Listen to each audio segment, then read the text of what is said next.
Santapan Harian Selasa 21 Oktober 2025.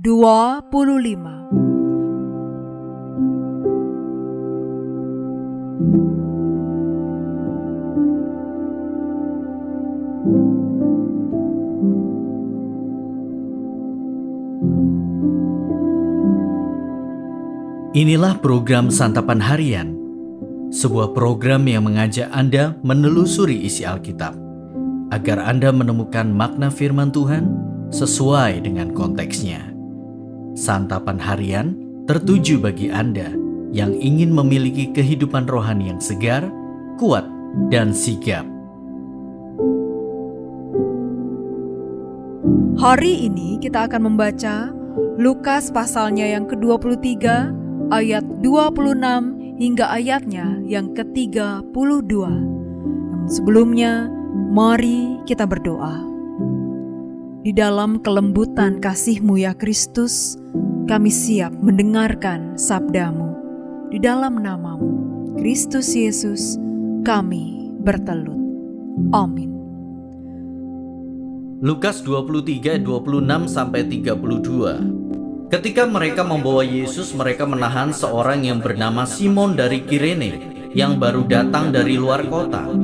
Lalu mereka meletakkan salib itu di atas bahunya supaya dipikulnya sambil mengikuti Yesus. Sejumlah besar orang mengikuti dia, termasuk banyak perempuan yang menangisi dan meratapi dia. Yesus berpaling kepada mereka dan berkata, "Hai putri-putri Yerusalem, janganlah menangisi aku, melainkan tangisilah dirimu sendiri dan anak-anakmu.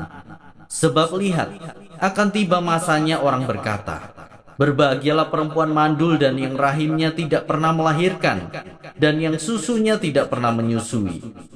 Lalu orang akan mulai berkata kepada gunung-gunung, runtuhlah menimpa kami, dan kepada bukit-bukit, timbunilah kami. Sebab jikalau orang berbuat demikian dengan kayu basah, apakah yang akan terjadi dengan kayu kering? Digiring juga dua orang lain, dua penjahat untuk dihukum mati bersama-sama dengan dia."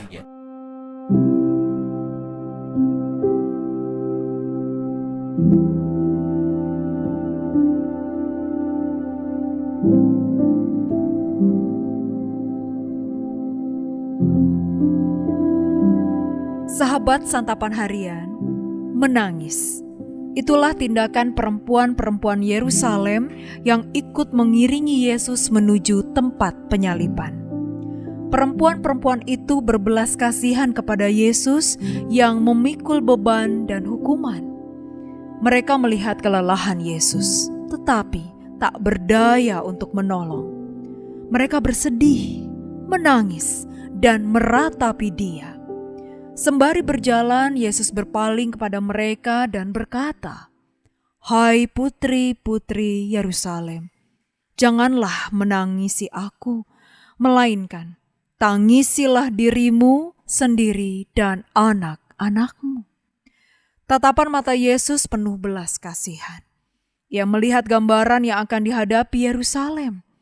Ia melihat kejahatan dan dosa-dosa bangsa Israel. Sikap bangsa Israel yang sangat tinggi hati, menganggap diri selalu benar, dan sedikit pun tidak mau merendahkan hati, mengakibatkan keturunan mereka akan menderita dan binasa. Penyaliban Yesus itu bukti kedegilan hati mereka. Perbuatan bangsa Israel itulah yang perlu ditangisi perempuan-perempuan Yerusalem. Yesus memikul salib. Ia memikul dosa-dosa kita. Penyaliban adalah sarana atau jalan untuk menyelamatkan manusia. Hal itu tidak perlu ditangisi ataupun disesali, karena harus ia lalui. Sebenarnya, ia mengemban tugas mulia dari Bapa. Orang yang perlu dikasihani adalah putri-putri Yerusalem beserta keturunannya, karena musibah besar akan menimpa Yerusalem. Kota ini akan mengalami kehancuran dan kesedihan yang mendalam. Yesus sendiri tidak akan binasa, Dia tetap hidup. Sebaliknya, Yerusalem akan binasa, dibakar oleh api sehingga semuanya hangus dan tak berpenghuni. Keruntuhan Yerusalem, itulah yang perlu ditangisi. Tangisilah dirimu.